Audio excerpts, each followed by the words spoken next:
ಚಿಕ್ಕದ ತಗೊಳ್ಳಿ. Thank you. Archana ಬೇಡ. ಏನಮ್ಮ ಇವತ್ತು ನೀನೇ ಕಾಫಿ ಕೊಡ್ತಿದ್ಯಾ? ಕೊಡೋದು ಮಾತ್ರ ಅಲ್ಲ, ನಾನೇ ನನ್ನ ಕೈಯಾರ ಕಾಫಿ ಮಾಡಿದ್ದೀನಿ ಕೂಡ. ಓ, ಏನು ಸರ್ಪ್ರೈಸ್ ಇವತ್ತು?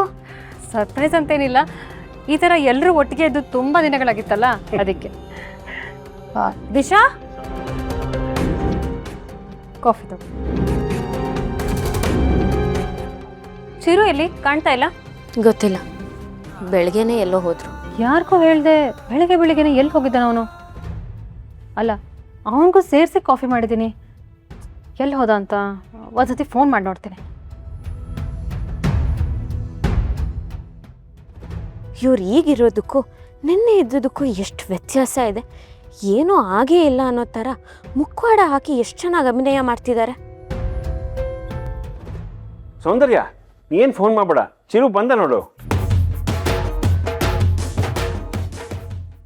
ಏನೋ ಚಿರು, ಕಟ್ಕೊಂಡಿದ್ದ ಹೆಂಡತಿಗೂ ಹೇಳಿದೆ, ನಿಮ್ಮ ಅತ್ತಿಗೆಗೂ ಹೇಳಿದೆ, ಎಲ್ಲೋ ಹೋಗಿದ್ದೆ? ದೇವಸ್ಥಾನಕ್ಕೆ ಹೋಗಿದ್ದೆ. ಲಾಟ್ರಿ ಗೀಟ್ರಿ ಹೊಡಿತಾ ಹಿಂಗೆ? ಇಲ್ಲ ಅಣ್ಣ ಅದಕ್ಕೆ ಹೆಸರಲ್ಲಿ ಪೂಜೆ ಮಾಡ್ಸೋಣ ಅಂತ ಹೋಗಿ ಬಂದೆ. ವೆರಿ ಗುಡ್ ಕಣೋ, ವೆರಿ ಗುಡ್. ಏನಪ್ಪ, ನೀನು ಯಾವತ್ತೂ ದೇವಸ್ಥಾನಕ್ಕೆ ಹೋಗದೆ ಇದ್ದೋನು ಇವತ್ತು ಗುರು ಸೌಂದರ್ಯ ಹೆಸರಲ್ಲಿ ಪೂಜೆ ಮಾಡಿಸ್ಕೊಂಬಂದಿದೆಯಲ್ಲ, ಏನು ವಿಷಯ? ಅಣ್ಣ ಹೇಗಿದ್ರು ಇನ್ಮೇಲೆ ಇಲ್ಲೇ ಇರ್ತಾನಲ್ಲ, ಸೊ ಆದಷ್ಟು ಬೇಗ ಮನೆಗೊಂದು ಪುಟ್ಟ ಕಂದಮ್ಮ ಬರಲಿ ಅಂತ ಬೇಡ್ಕೊಂಡು ಬಂದೆ.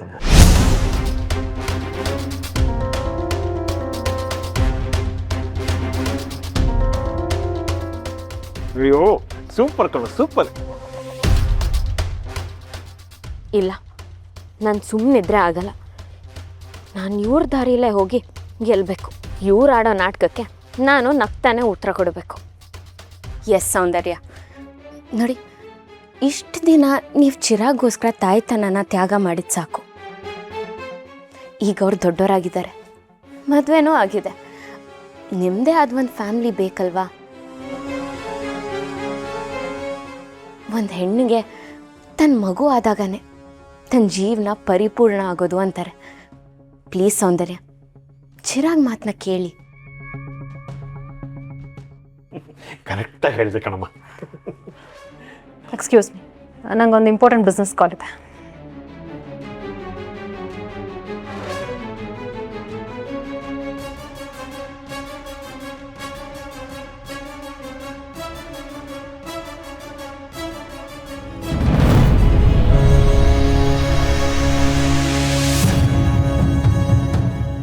ಅಣ್ಣ, ನಾವೆಲ್ಲರೂ ಸೇರ್ಕೊಂಡು ಅದಕ್ಕೆ ಇಷ್ಟೊಂದು ಫೋರ್ಸ್ ಮಾಡಿದ್ವಲ್ಲ, ಅದಕ್ಕೆ ಅಪ್ಸೆಟ್ ಆಗಿದ್ದಾರೆ. She need some time. ಆಮೇಲೆ ನೀನೇ ಅವ್ರನ್ನ ಕನ್ವಿನ್ಸ್ ಮಾಡಬೇಕು. ನಾನು ಹೇಳೋಷ್ಟು ಹೇಳಿದ್ದೇನೆ ಚಿರು. ಡಿಸೈಡ್ ಮಾಡಬೇಕಾಗಿರೋದು ಸೌಂದರ್ಯ.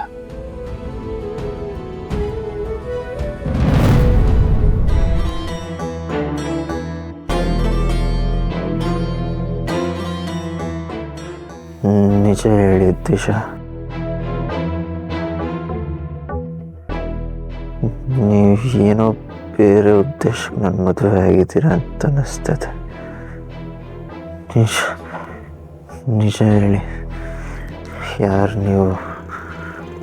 ಯಾಕೆ ನನ್ನ ಮದುವೆ ಆಗಿದ್ದೀರಾ? ನೀವು ನನಗೆ ಎಷ್ಟೇ ಉಳಿಸ್ಕೊಳಕ್ಕೆ ಪ್ರಯತ್ನ ಪಟ್ಟರು ನಾನು ಮಾತ್ರ ನೀವು ಬೀಳಲ್ಲ. ನನ್ನ ಮನಸ್ಸಲ್ಲಿರೋದು ದೀಪ ಅವರು ಮಾತ್ರ.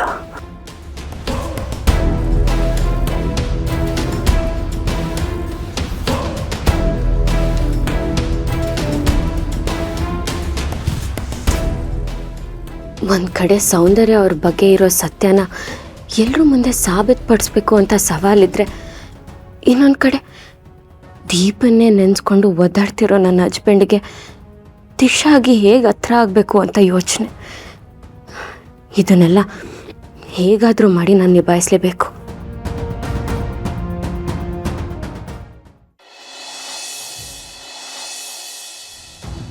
ಏನು ಹೇಳಿ? ಬುಡ್ಬುಡ್ಕೆ ನಡೀತೈತೆ, ಬುಡ್ಬುಡ್ಕೆ ನುಡಿತೈತೆ, ಸತ್ಯವನ್ನೇ ಹೇಳ್ತೈತೆ, ಕೇಳುವನಂತಾಗು ಮಗನೇ. ನೀನಿಷ್ಟಪಡದ ಹೆಣ್ಣು, ನೀನಿಷ್ಟಪಟ್ಟ ಹೆಣ್ಣು, ಈ ಮನೆಯ ಬೆಳಕೆಂಬುದನ್ನು ಮರಿಬೇಡ ಮಗನೇ. ಏನು ಹೇಳ್ತಿದ್ದೀರಾ? ಹೌದು ಮಗನೇ, ಹಿಂದೆ ಇದ್ದ ಮಗಳು ಈಗಿರುವ ಮಗಳಿಂದ ಈ ಮನೆಯ ಕೀರ್ತಿ ಮುಗಿಲೆತ್ತರಕ್ಕೆ ಹಾರುವುದು. ಅಷ್ಟೇ ಅಲ್ಲ ಮಗನೇ, ಅಪಾಯಕ್ಕೀಡಾಗಬಹುದಾದ ನಿನ್ನ ಮನೆಯನ್ನು ಈಗಿನ ಮಗಳು ಉಪಾಯದಿಂದ ಪಾರು ಮಾಡುವಳು. ತಿಳಿಯುವ ಕಾಲ ಬಂದಾಗ ಎಲ್ಲವೂ ನಿನಗೆ ತಿಳಿಯುವುದು. ನಿನ್ನಿಂದ ಈ ಮನೆಗೆ ಬಂದಿರುವಂತಹ ಹೆಣ್ಣು ಮಗಳಿಂದ ಸಂತೋಷ ನೆಮ್ಮದಿಯು ದ್ವಿಗುಣಗೊಳ್ಳುವುದು. ಒಳ್ಳೆಯದಕ್ಕೂ ಮೊದಲು ಕೆಟ್ಟದನ್ನು ದಾಟಬೇಕು. ನಿನಗೆ ಒಳ್ಳೆಯದಾಗಲಿ.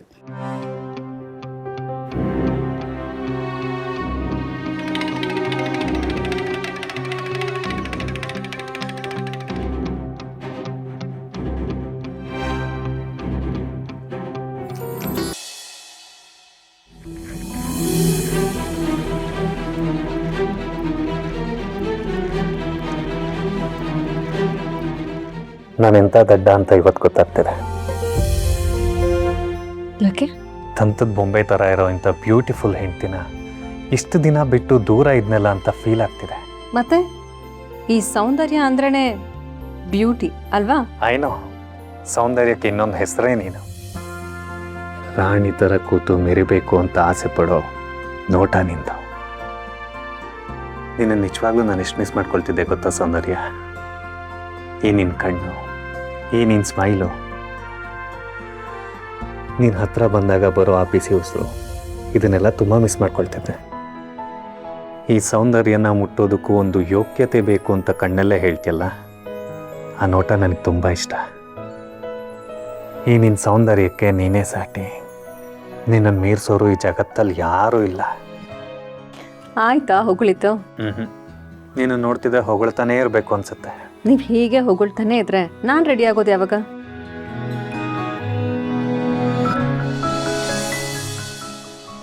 ಅಯ್ಯೋ ಗುರು, ನೀವ್ಯಾಕೆ ಇದೆಲ್ಲ ಮಾಡ್ತಿದ್ದೀರಾ? ರಾಣಿ ಸೇವೆ ಮಾಡೋ ಅವಕಾಶ ಸಿಕ್ತಾಗ ಈ ಸೇವಕ ಹೇಗೆ ಮಿಸ್ ಮಾಡ್ಕೊಳಕ್ಕಾಗತ್ತೆ?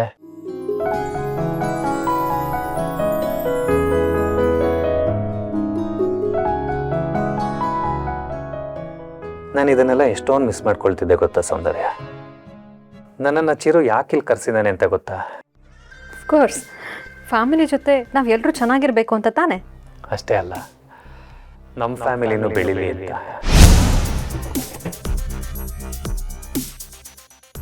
ಏನು ಹೇಳ್ತಿದ್ದೀರಾ ಗುರು? ಅಲ್ಲ, ನನಗೆ ಮಕ್ಳು ಮಾಡ್ಕೊಳಕ್ಕೆ ಇಷ್ಟ ಇಲ್ಲ ಅಂತ ನಿಮಗೆ ಗೊತ್ತಲ್ಲ, ಆದರೂ ಯಾಕೆ ಹೀಗೆಲ್ಲ ಕೇಳ್ತಿದ್ದೀರಾ? ಎಷ್ಟು ದಿನ ಅಂತ ನಾವು ಹೀಗೆ ಇರೋದಕ್ಕಾಗತ್ತೆ ಸೌಂದರ್ಯ? ನಮಗೆ ವಯಸ್ಸಿದ್ದಾಗ ನಾವು ಹೆಲ್ತಿಯಾಗಿದ್ದಾಗಲೇ ನಮ್ಮದೇ ಆದ ಒಂದು ಮಗು ಅಂತ ಪಡ್ಕೊಬಿಡ್ಬೇಕು.